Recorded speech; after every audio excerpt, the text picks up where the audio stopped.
I'm so glad you brought this up, and I know Lucas is really obsessed with this too. I want to ask you about what trends about the future of work or venture building you think are going to last. So like obviously, how does AI integrate into, kind of the fundamental operations? How do you see like building a team and using outsourced, offshore, onshore people, remote work, office life, like all of these things that are going through some evolution? How are you guys fully remote at Pattern? Yeah, so when COVID hit in March of 2020, just under 1 year into Pattern, we had been Jinling before that. We were all working in this office in Chinatown on East Broadway, Division Street. People call it like Dime Square. We would call it Jinling Triangle. It was like a studio, no? Do you still Yeah. have that? Nah, well, we have a studio that's in Williamsburg that we shoot content from. We still have so our whole team was in New York City. We were like 3 dozen folks in New York City. COVID hit. We sent everyone home, like you're not coming back to office, just like everything kind of normal. And we'll probably come back in a few months once this kind of passes. And that wasn't the case, and it didn't pass, and we never went back to the office. And our lease ended that year. We ended it and haven't gotten an office since, but we were growing and had to keep hiring during that period while we're working from home. And at this chapter for us building out our company, we started seeing that there was some pretty great talent. There were some folks that we hired. We said, you know what, they're great. They're in the greater San Francisco area. Someone had moved to Montana. There were some folks in New England, people in, New Mexico, Arizona, a bunch throughout California. We were just looking to get the best talent we could kind of get. And so all of a sudden, half our company that we hired, they're in all these different states. There was at that point no really kind of going back to get back to work, Tuesday to Thursday, because our business was kind of really born into COVID. And then the next chapter has been this past year, dipping our toes more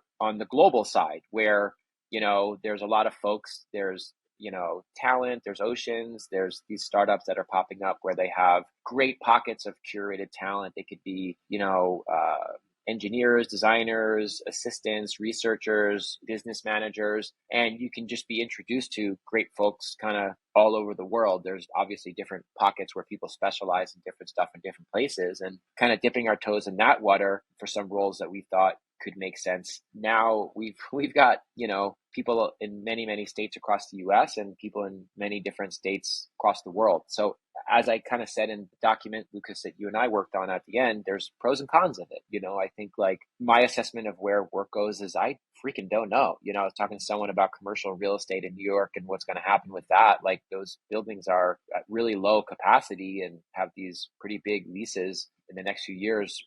I think there's going to be some reckonings of what happens there. I know other countries are way more back to work, industrialized, whatever you kind of call it, than the US is. But for us, like I love the freedom of working from home, but I miss desperately solving problems, whiteboarding, being in one room, walking down the hall, gathering people together.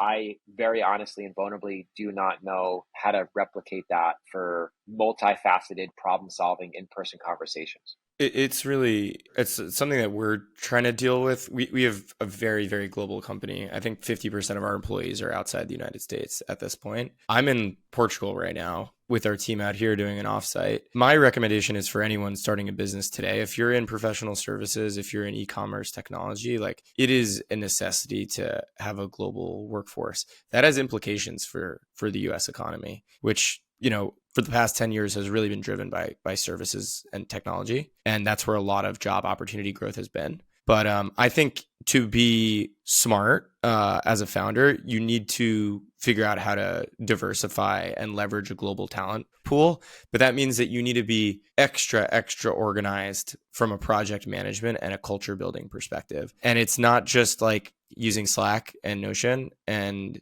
Google Drive, because, we did that for the first 2 years of our existence and like people just didn't do their shit, So you need like systems, and they didn't feel bought into the mission. So I think you need your systems and you need to be very intentional about it, but you can definitely build a highly engaged global team. I will say though, to your point, Emmett, we had an office in LA. We were, I think, in person just for a little bit of our existence, and then COVID really hit and we were like, all right, marketers want to be everywhere. They want to leverage the opportunity to travel, and we're going to kind of pioneer that future for advertising. But like, you need to be in person. You need to have in-person touch points. So we're trying to figure this out right now. It's like, what is our cadence for meetups? Like, how often do we need to be in the same room? What are budgets that international hubs need to have? And I think that's something that those were not, I mean, at least for like e-commerce or, you know, less than 100-person advertising agencies, those were not problems that you had to consider, you know, in the past. But they're fun challenges. It's just different opportunities for founders to solve. Yeah,